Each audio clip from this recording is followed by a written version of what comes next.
When I went to grad school, it's interesting how life takes you in many different directions. And when I was a kid, I wanted to be an astronaut. A lot of you know that I was born on Guam.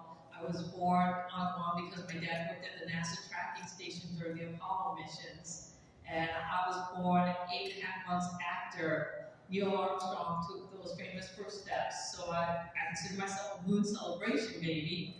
And I grew up with NASA memorabilia to my dad on his office walls. And I want to be a fighter pilot and an astronaut and, the right stuff. But life takes you in different directions. I got classes when I was 16, so I knew that I was going to be a fighter pilot. My dad passed away when I was 19 from lung cancer, and I went off to school kind of not knowing what I was going to do. Not that my parents had college degrees, and my dad was insistent that education was the way to opportunity. And he, from an early age, he insisted that me and my 3 siblings, that we, strived to become as educated and invested in lifelong learning. And so after I graduated from undergrad, I moved home in upstate New York. I didn't know what I wanted to do. So I was working at a television station, and then I decided that I wanted to move out west to marry a cowboy.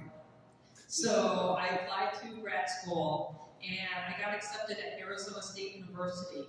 And I remember I drove there in August, had never been there, and I show up at the university, and I feel very fortunate that ASU made me a TA, a teacher's assistant. And it really isn't an assistant because they hand you a lab book the first day that you show up and say, here you go, here are your classes, go teach these labs. And I was kind of like, do they know I don't have a degree in geology? But I took the lab manual, I walked into the classroom unsure of myself, and I never left. It transformed me. I realized that I wanted to be a teacher, that I wanted to go in and help educate and inspire the next generation. And I'm proud to say that it's 23 years later, not from that day, but 23 years I've been a full-time community college professor at South Mountain Community College in Phoenix, Arizona. Thank you. And so, but those early dreams don't leave you. I always loved space and space exploration. Raise your hand if you would go to space right now, if you've got the opportunity. And you think about that, you think about what is it about space that draws you in, that makes you want to boldly go. And so I didn't give up on that dream, and there were ups and downs on my way. I was almost a NASA astronaut in 2009. I got down to the yes-no phone call. And you can imagine how crushing getting that no was.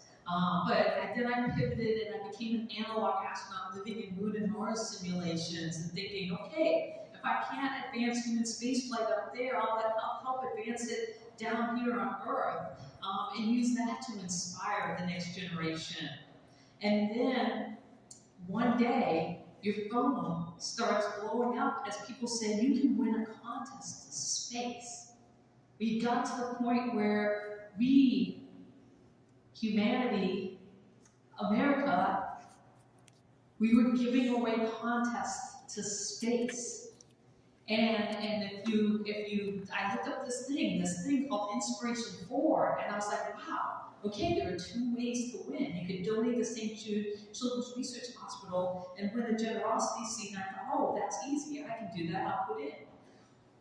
And then the second way was a little bit more difficult. You had to show your entrepreneurial spirit and create a 2-minute Twitter video about why they should take you to go to space. And so I wrote a poem. I wrote a poem about why they should take me as an artist and a poet. Because during COVID, I found that it was the arts and my creativity that helped me cope with that time. And then I found out that I won Inspiration 4. How many of you followed Inspiration 4? Okay, there's a good number of you in the room. I want to start by reminding you just what we did a year and a half ago.